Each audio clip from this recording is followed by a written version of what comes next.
ഇന്നലെ രാത്രിയിലെ ലൈവ് കണ്ടാൽ ഒരു കാര്യം നമുക്ക് മനസ്സിലാകും.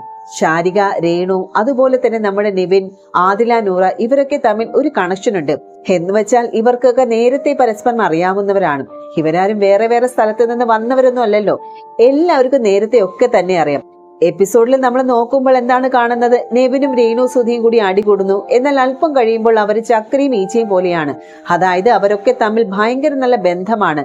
നല്ലൊരു റിലേഷൻഷിപ്പിൽ മെയിൻറ്റെയിൻ ചെയ്യുന്നവരുണ്ട്. ആനികയും രേണുവിനെയും തമ്മിൽ നോക്കുമ്പോൾ ഭയങ്കര ഫൈറ്റ് ആണെന്ന് തോന്നും. പക്ഷെ ഒരു കുന്തവും ഇല്ല എന്നും അവർ ഭയങ്കരമായിട്ട് ഒരു ഫ്രണ്ട്ഷിപ്പിലാണ്. കട്ട ചങ്ങുകൾ തന്നെയാണ്. ശരിക്കും പറഞ്ഞാൽ അവരൊക്കെ ഒരു കണ്ടന്റിന് വേണ്ടിയിട്ട് ഇങ്ങനെ ഒരു സ്റ്റാൻഡ് എടുത്ത് നിൽക്കുന്നു എന്നുള്ളത് മാത്രമാണ്. രേണു, സുധി, ശാരിക, നെവിൻ, അതുപോലെ ആദില, നൂറ ഇവരൊക്കെ തമ്മിൽ എപ്പോൾ വഴക്കിട്ടാലും നമ്മൾ മനസ്സിലാക്കിക്കോളൂ, അത് വെറുതെ ഒരു അവസരം കിട്ടുമ്പോൾ അവർ തമ്മിൽ അങ്ങ് കയറി കത്തുന്ന ഒരു അഡ്ജസ്റ്റ്മെന്റ് ആണ്. ഇതിനിടയിൽ ഒരു റിയൽ ഫൈറ്റ് അവർക്കിടയിൽ ഉണ്ടാവുക വളരെ സാധ്യത കുറവാണ്. അഥവാ അങ്ങനെ ഉണ്ടാവുകയാണെങ്കിൽ തന്നെ അത് വെറുതെ ഒരു ഷോഫിന് മാത്രമായിരിക്കും. കാരണം അവർ ഭയങ്കരമായിട്ടുള്ള ഒരു ഫ്രണ്ട്ഷിപ്പ് മെയിൻറ്റെയിൻ ചെയ്യുന്ന ആളുകൾ തന്നെയാണ്. ഇവരുടെ കഴിഞ്ഞ ദിവസത്തെ ആ എപ്പിസോഡ് കാണുമ്പോൾ തന്നെ നമുക്ക് നന്നായിട്ട് മനസ്സിലാക്കാൻ സാധിക്കും.